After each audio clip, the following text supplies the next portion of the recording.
So, hello everyone, this is Ashish.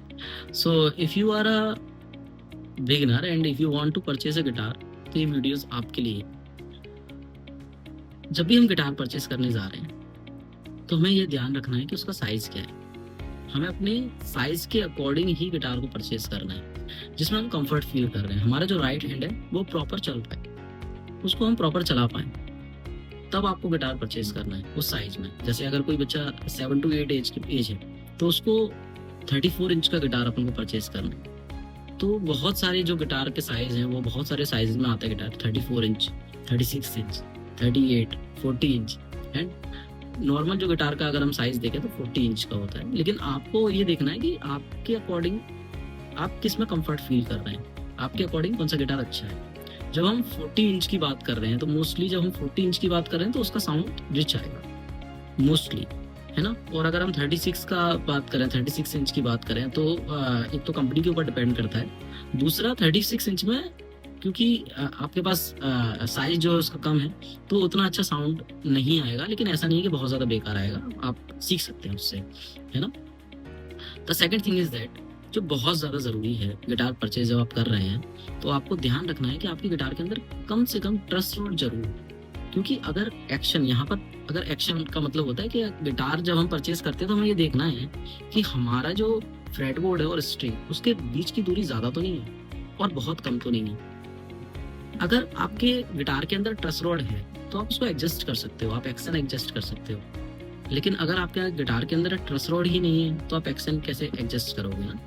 तो सबसे ज़्यादा ज़रूरी है आप शॉपकीपर को पूछें, आप देखें। अगर आप ऑनलाइन परचेज़ कर रहे हैं, तो गिटार के अंदर ट्रस रॉड का होना बहुत ज़रूरी है। होता क्या है स्टार्टिंग में मैं तो हमेशा देखता हूँ, या I am a music teacher, starting में हम ये देखते हैं कि ज़्यादा कॉस्टली गिटार ना हो और 2000 या 3000 के अंडर गिटार खरीद लेते हैं। लेकिन उन गिटार्स के अंदर ट्रस्ट वर्ड आती नहीं है। आफ्टर द 6 मंथ हमेशा मोस्टली ऐसा होता है कि आफ्टर द 6 मंथ वो गिटार कहीं न कहीं बैंड कर जाता है और उसमें से उतना अच्छा साउंड नहीं आता जितना पहले आ रहा था।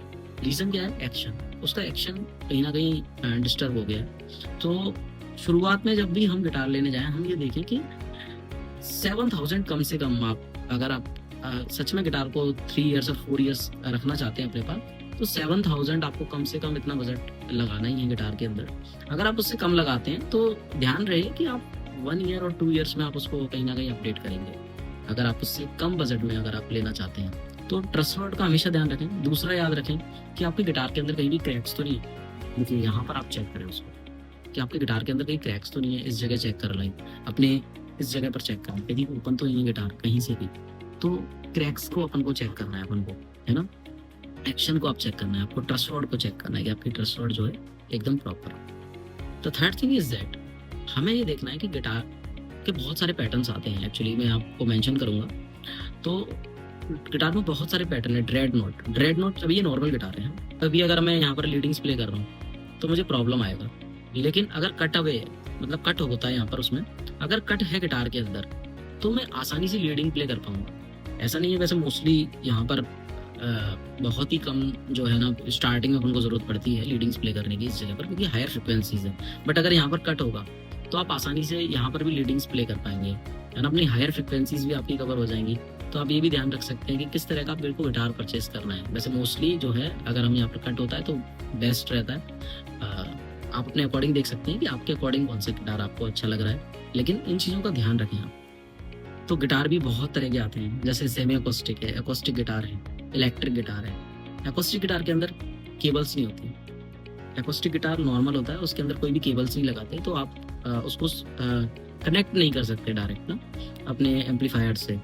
लेकिन अगर आपका गिटार सेमी अकोस्टिक है, तो आप आसानी से उसमें केबल्स लगा सकते हैं। आपके लिए बेस्ट रहेगा अगर आप परफॉर्मेंस देना चाहते हैं। अगर आप अपने कॉलेज या स्कूल्स या फिर अपने कॉर्पोरेट अपनी ऑफिस में आप परफॉर्मेंस देना चाहते हैं, तो मैं कहूँगा आपके लिए सेमी अकोस्टिक गिटार अच्छा रहेगा। लेकिन सेमी अकोस्टिक गिटार अगर आप लेना चाहते हैं, तो आपको ये ध्यान रखना होगा कि आपका जो गिटार है वो मोर देन 12,000 हो। वही बात वापस से कह रहा हूँ, जब हम सेमी अकोस्टिक गिटार खरीदते हैं, तो उसका जो पिकअप है उसकी क्वालिटी पर डिपेंड करता है कि आपका साउंड कैसा आएगा। और जब आप चीप प्राइस में या कम प्राइस में अगर अपन गिटार परचेज कर लेते हैं, तो उसका जो पिकअप है वो उतना ज़्यादा अच्छा नहीं आता। तो आपको वही है, कहीं न कहीं साउंड के साथ आपको कहीं न कहीं जस्टिस नहीं कर पाएँगे आप, है ना? तो इस चीज़ का आप ध्यान रखें कि आपके लिए कौन-सा गिटार अच्छा है, एक्रोस्टिक या सेमी एक्रोस्टिक। अगर आप परफ़ॉर्म करना चाहते हैं, तो आप डेफ़िनेटली सेमी एक्रोस्टिक गिटार पर जाएँ, बट उसका जो कॉस्ट है वो मोर देन 10,000 और होना चाहिए, इतना नॉर्मल। अपनी वुड क्वालिटी को देखें, महोगनी है, कौन-सा वुड क्वालिटी आपके लिए बेटर है ना? वुड क्वालिटी एकदम प्रॉपर अच्छी होनी चाहिए, तभी आप उसको परचेज़ करें। साथ में आपको देखना है एक्सेसरीज़। अच्छा, आपको अगर एक्सेसरीज़ परचेज़ करनी है, तो आप ये ध्यान रखें कि आपको स्ट्रिंग जो हैं उसके कुछ एक्स्ट्रा सेट लेकर चलें, फर्स्ट और second. I am a music teacher, मुझे पता है कि फर्स्ट और सेकंड स्ट्रिंग बहुत ज़्यादा ब्रेक करती है शुरुआत में, बिगिनिंग में गिटार के अंदर। तो हम फर्स्ट और सेकंड स्ट्रिंग के सेट्स को लेकर चलें कि फर्स्ट और सेकंड स्ट्रिंग जो है वो हमारे 2 एंड 3 सेट हम ज़्यादा लेकर चलें, और थर्ड फोर्थ भी अगर हम हो सके तो लेकर चलें, एक सेट एक्स्ट्रा लेकर चलें स्ट्रिंग सेट। प्लेक्ट्रम्स शॉपकीपर को बोलें कि प्लेक्ट्रम्स एक्स्ट्रा में दो आप, तो more than 5। And the next thing, आप देख सकते हो आपका गिटार का बेल्ट, कैपो का स्टार्टिंग में मैं रिकमेंड नहीं करूँगा कि कैपो आपको ज़रूरत पड़ेगी, है ना? इन चीज़ों का आपको ध्यान रखना है। तो पहला हो गया हमारा साइज़, कि हमारे साइज़ जो है ना वो प्रॉपर होना चाहिए। हमें देखना है ट्रेस रोड है या नहीं है ना? हमें देखना है एक्शन सही है या नहीं है गिटार का, कहीं से ब्रेक तो नहीं कर रहा है गिटार। हमारे लिए बेस्ट गिटार कौन-सा है, सेमी एक्रोस्टिक है, एक्रोस्टिक है, कौन-सा गिटार हमारे लिए बेस्ट रहेगा। हमें ये देखना है कि हमारे लिए एक्सेसरीज़ हम कौन-कौन सी परचेज़ कर रहे हैं।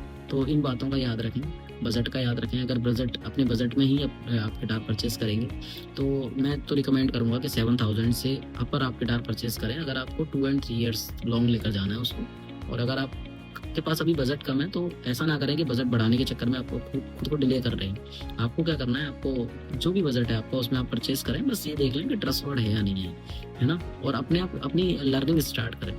आप बहुत सारे जो हैं अकेडमीज़ हैं, वहाँ से आप सीख सकते हैं। हमारी भी एक म्यूज़िक अकेडमी है, इंडियन डेज़र्ट म्यूज़िक स्कूल। आप चाहें तो उसे जॉइन कर सकते हैं।